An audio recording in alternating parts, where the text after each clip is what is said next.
What's this? A letter for me.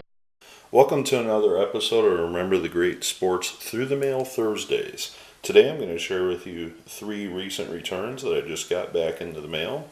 So I hope you enjoy this episode, and let's get started. Okay, this first success is from a old baseball manager, and it is from Choke Cottier on 1, 2, 3, and 4. Move those so we can see them a little bit better.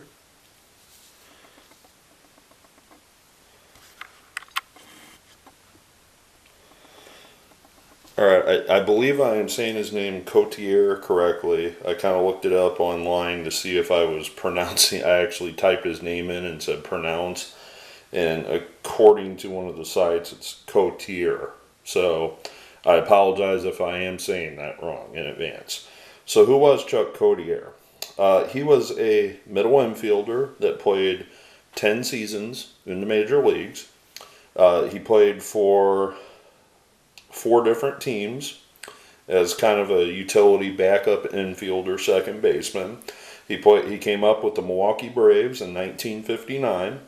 He then played for the Detroit Tigers, the Washington Senators, and finally the California Angels. According to his Wikipedia page, he had a career-ending injury in May of 1969 while he was with the California Angels. It says that he had an Achilles tendon injury, and after that he was forced into retirement. After taking a year off, I would probably guess to see whether or not he could come back from his injury. In 1971, he became a minor league manager. From there, he worked his way up through the minor leagues, working for in different positions until eventually becoming a coach at the major league level with the New York Mets, the Chicago Cubs, the Seattle Mariners, the Baltimore Orioles, and the Philadelphia Phillies throughout his career. At the end of his career, he was actually working as a special assistant to the general manager of the Washington Nationals. So it doesn't really say what year he retired, but I'm assuming that he is now retired from that position. For the Seattle Mariners, he became their manager after the Mariners fired Del Crandall. Crandall was let go from his position in 1984, towards the end of the season. So Cottier got the opportunity to manage for the remainder of the 84 season. Then he became the manager for a couple more years before he was let go from the position as well after 1986. So this is another one of those individuals that I talk about, that's a lifetime baseball person. He played, he coached, he managed, scouted, he worked in baseball, from what I can tell, into the 2000s. So very happy to get this return from Mr. Cottier. Very good, baseball man, and a welcome addition to my collection. Okay. So this next one is postmarked from South Carolina. And it is indeed another vintage autograph. And I think you guys are going to like this one. Mr. Art Ditmar on a 55 Bowman TV. You guys may have seen this one in a previous video, and I got Chuck Estrada. I have now added Mr. Ditmar to the Estrada autograph, the pitching leaders. A 59 tops. And finally, if you guys remember this from another video, I've shown these off a couple times now, the 61 Yankees set. So, here's the crazy thing about, I wouldn't call it crazy, about Mr. Ditmar. He was on the 61 Yankees, but they traded him mid-season to the Kansas City A's, where he played previously. So he actually was not on the World Series team in 1961. He did, however, win a World Series in 1958 with the Yankees. So, unfortunately, he wasn't on the 61 team. He was obviously on the 1960 team against the Pittsburgh Pirates as well, and I'll talk about that in a second. But, so, let's talk about Art Ditmar. So, Art Ditmar is a Massachusetts native, so I would guess probably grew up watching the Red Sox. Later in his career, he never wound up playing for them, but he wound up playing for the Yankees, their hated rival. So, can't put words in his mouth, but I'm sure he saw a few baseball games in Boston, whether it was with the Red Sox or even the Boston Bees when he was growing up. He came up with the Philadelphia Athletics, which became the Kansas City Athletics, in 1954 to 1956. That is a 55 Bowman in the corner there. He was then traded by the Kansas City A's for there was a bunch of people traded, along with Bobby Shantz, actually. So that's how Bobby Shantz became a Yankee as well. So on that same deal, he was traded for a lot of people, and it looks like the Yankees came off like bandits in this one. They also got Clete Boyer in that trade, so they got Art Ditmar, Bobby Shantz, and Clete Boyer from the Kansas City A's for a whole gaggle of people, there. So, that was a major deal back in the day, it looks like. But he was traded in 1957 from the A's to the Yankees. He would later, pitch in the 58 World Series, obviously, and a couple other World Series. Now, here's the unique thing about Mr. Ditmar. In 1960, the year before he got traded, in 61, he was actually the top winning pitcher for the Yankees pitching staff that year. Not Whitey Ford, not Bobby Shantz, not any of the other great Yankee pitchers. Art Ditmar had the most wins that year for the Yankees. As you can see, this is the wins leaders for the 1960 season on the 61 tops here.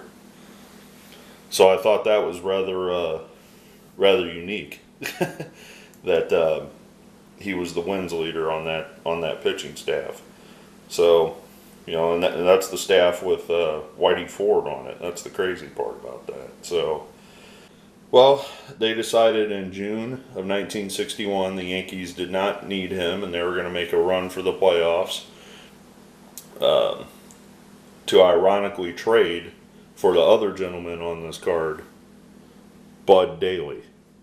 So Bud Daly, who also was had some wins in 1960, he was traded back to the Kansas City A's for Bud Daly. So I find that ironic that they were actually traded for each other and they're on the same card. So that's pretty cool. I'm not sure if Bud Daly still signs through the mail or not, but that's one that I'm going to look at possibly sending. Unfortunately, Frank Larry and Milt Pappas already passed away, so I didn't get around to getting those out. I'm pretty sure Jim Perry signs for a fee as well. So, unfortunately, I didn't have this card a few years ago when I wrote Larry and Pappas, but, that's the way it goes sometimes. I'm happy to at least have two of them on there. So, anyways, Art Ditmar, very good player. As of me shooting this video, he is 90 years young. So if you are looking at adding a Kansas City Athletic or a great New York Yankee pitcher to your collection, definitely consider reaching out to him.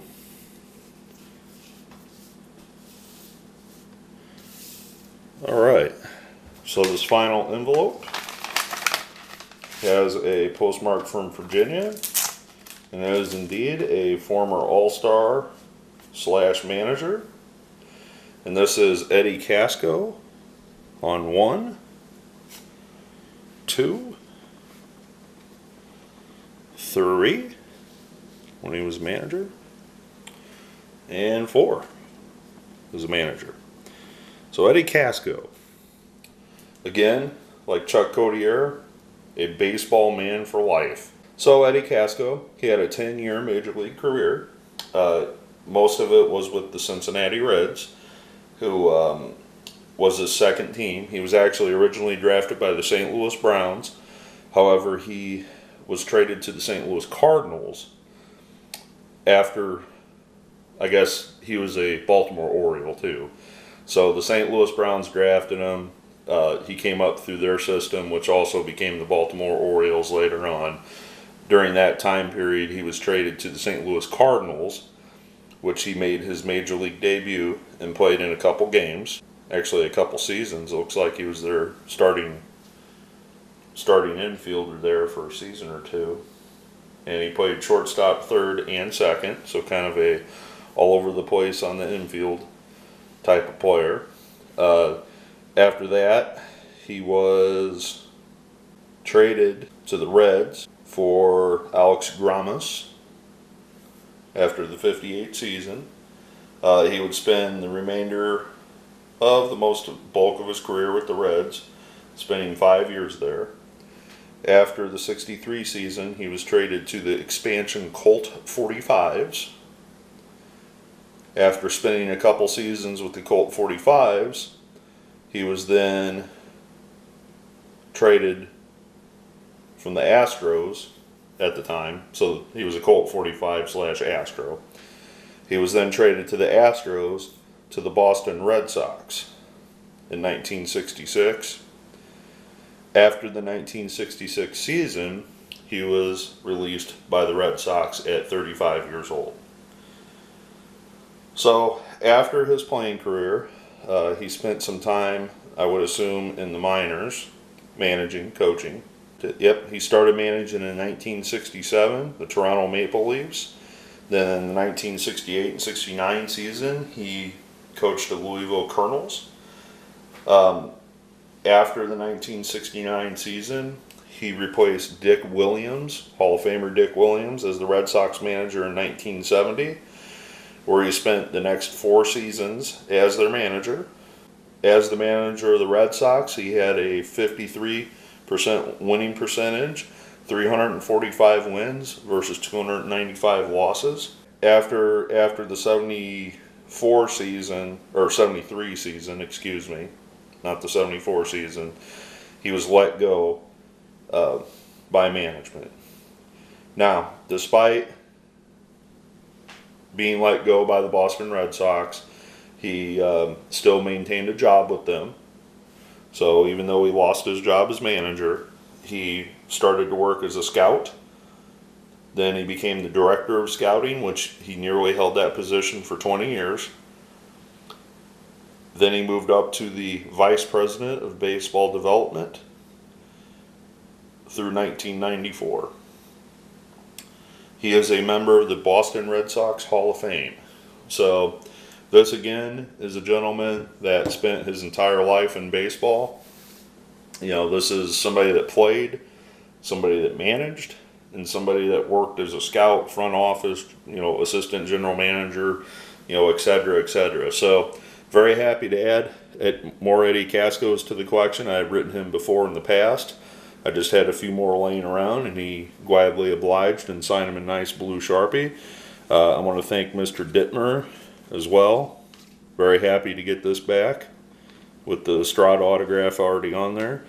I'll try to post the Estrada video at the end if you guys want to check that one out. And thank you, Mr. Cottier, for signing as well. I again apologize if I butchered your name. Thanks for tuning in for another episode. Look forward to your comments below.